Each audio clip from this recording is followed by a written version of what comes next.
আসসালামু আলাইকুম।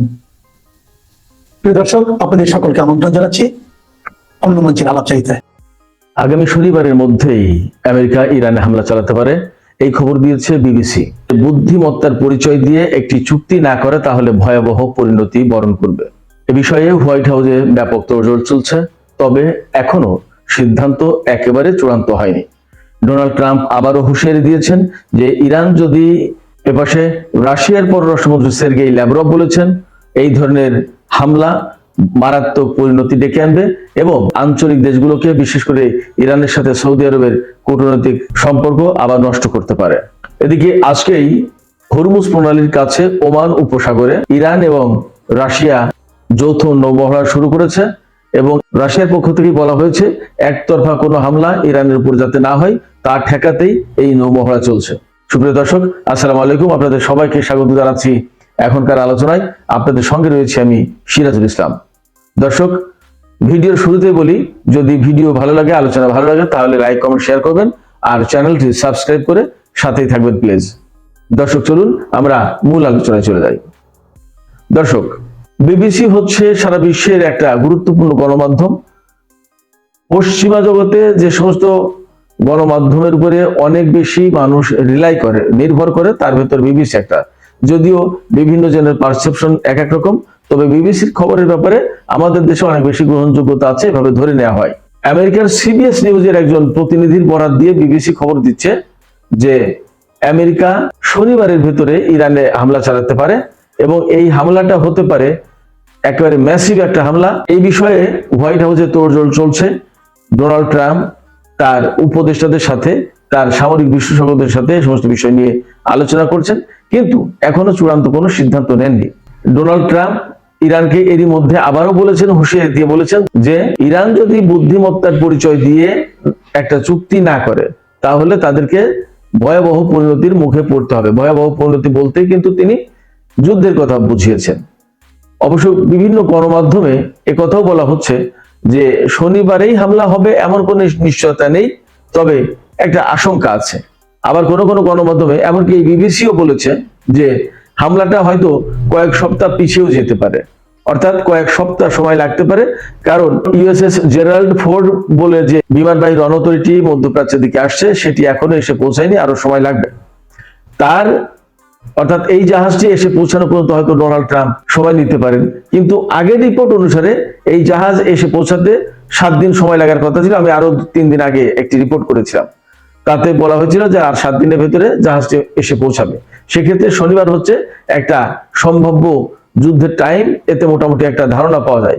এছাড়া গতকালকে ইসরায়েলের সেনা গোয়েন্দা প্রধানের উদ্ধৃতি দিয়ে আমি যে ভিডিও করেছিলাম তাতেও বলা হয়েছিল, সেই সামরিক গোয়েন্দা প্রধান বলেছিলেন যে চলতি সপ্তাহের শেষের দিকে আমেরিকা ইরানের উপরে হামলা চালাতে পারে এবং সেই হামলায় ইসরায়েল জড়িত হতে পারে। আজকে এই আলোচনা যখন করছি তখনও একটি রিপোর্ট আমার হাতে আছে, সেটা হচ্ছে ইসরায়েলের সামরিক বাহিনীর সাবেক সেনা কর্মকর্তা ব্রিগেডিয়ার জেনারেল আমির আবিবি, এই আমির আবিবি তিনি বলেছেন একটা সাক্ষাৎকারে যে আমেরিকা ইরানের উপরে হামলা চালাতে যাচ্ছে, এটা মোটামুটি নিশ্চিত। তার পক্ষ থেকে তিনি ধারণা করছেন যে এটা নিশ্চিত এই কারণে যে ইরানের কাছে আমেরিকা এবং ইসরায়েল যে সমস্ত দাবি দেওয়া জানিয়েছে, যে প্রত্যাশাগুলো করছে, যে বিষয়ে চুক্তি করতে চাইছে, তার একটাও ইরান মানবে না।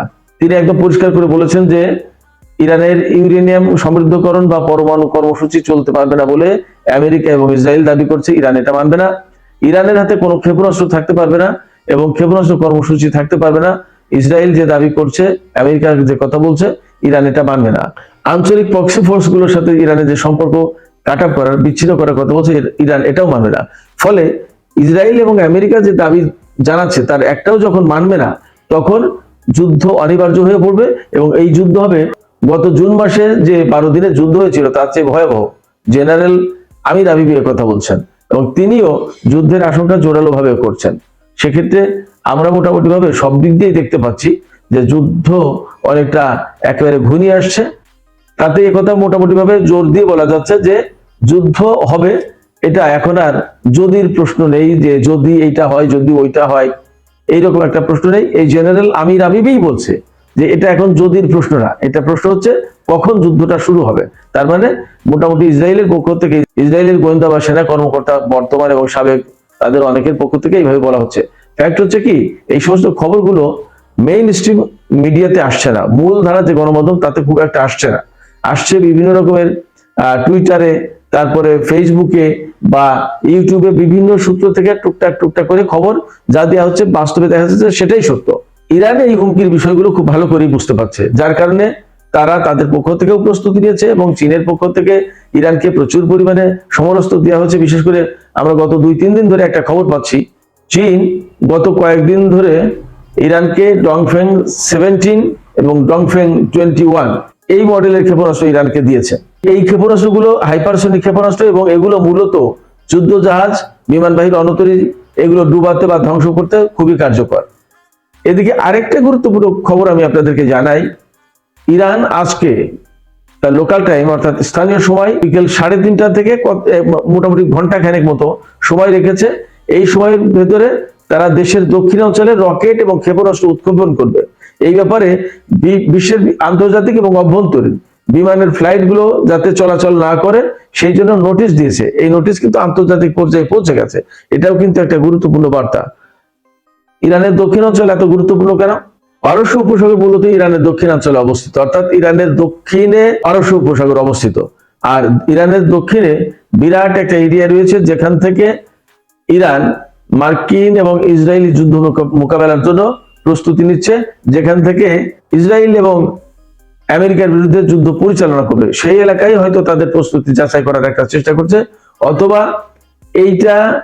এই যে ক্ষেপণাস্ত্র এবং রকেট উৎক্ষেপণ করবে এর ভেতর দিয়ে মনে হয় আন্তর্জাতিক অঙ্গনকে বিশেষ করে আমেরিকা এবং ইসরায়েলকে বার্তা দিতে চাচ্ছে, যদি তোমরা যুদ্ধ শুরু করো তাহলে আমরাও প্রস্তুত।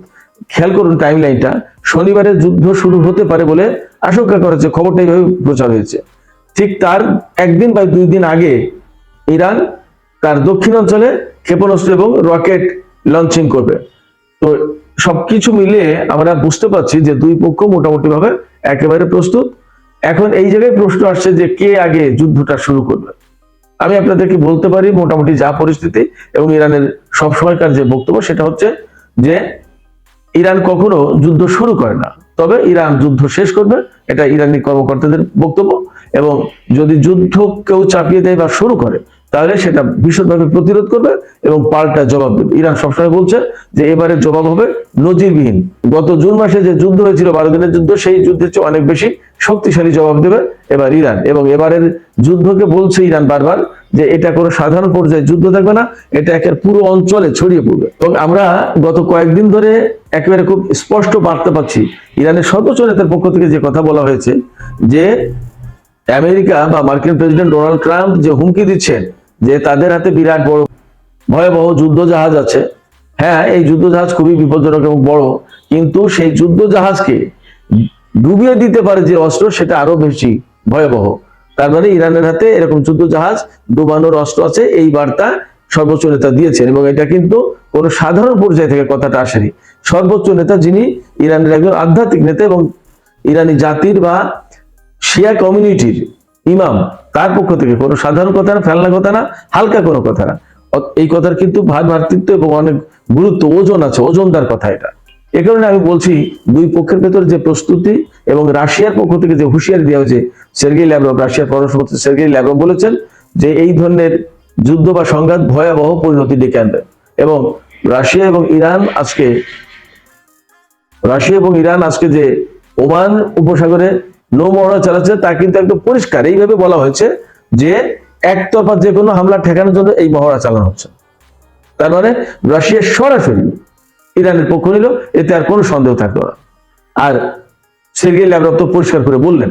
সেক্ষেত্রে মোটামুটি ভাবে আমরা বুঝতে পারছি যে যদি আমেরিকা যুদ্ধ শুরু হয় তাহলে এই যুদ্ধ কিন্তু ইরান এবং আমেরিকার ভেতরে থাকবে না, ইসরায়েল তো অবশ্যই জড়িয়ে পড়বে। ফ্রান্স, জার্মানি, ব্রিটেন থেকে যুদ্ধ বিমান আনছে আমেরিকা, তার মানে নেটো দেশগুলো থেকে হয় আমেরিকার বিমান জড়ো করছে এখানে, তা না হলে ওই সমস্ত দেশ বিমান পাঠাচ্ছে। তার মানে কি হতে যাচ্ছে পরিস্থিতি আমরা কম বেশি বুঝতে পারছি। আরেকটা বিষয় আমি এখানে আলোচনা করে শেষ করতে চাই, আমরা প্রত্যাশা করি না যুদ্ধ শুরু হোক, কিন্তু যুদ্ধ শুরু হলে মোটামুটি একটা অনেক বড় ইকুয়েশন তৈরি হবে, একটা হিসাব নিকাশ আসবে এবং সমীকরণ বদলে যাবে। হিসাব নিকাশ আসবে এই কারণে বলছি যে এখানে যদি আমেরিকার যুদ্ধ জাহাজ বা বিমানবাহী রণতরী তৈরি কোনো কারণে বা কোনোভাবে ইরান ডুবিয়ে দিতে পারে, তাহলে আমেরিকার শক্তিমত্তা মারাত্মকভাবে প্রশ্নের মুখে পড়বে এবং পৃথিবীর সামরিক ভারসাম্যটা বদলে যাবে, ইকুয়েশন সমীকরণটা বদলে যাবে। এবং এই খেলায় যুক্ত হচ্ছে একেবারে প্রকাশ্যভাবে যা বোঝা যাচ্ছে, ইরান, রাশিয়া, চীন এক পক্ষে থাকছে এবং ওপাশে আমেরিকা, ইসরায়েল এবং তার হয়তো ইউরোপীয় মিত্ররা। সুপ্রিয় দর্শক, আলোচনা শেষ করব যাবার আগে আপনাদের কাছে একটি প্রশ্ন রাখতে চাই।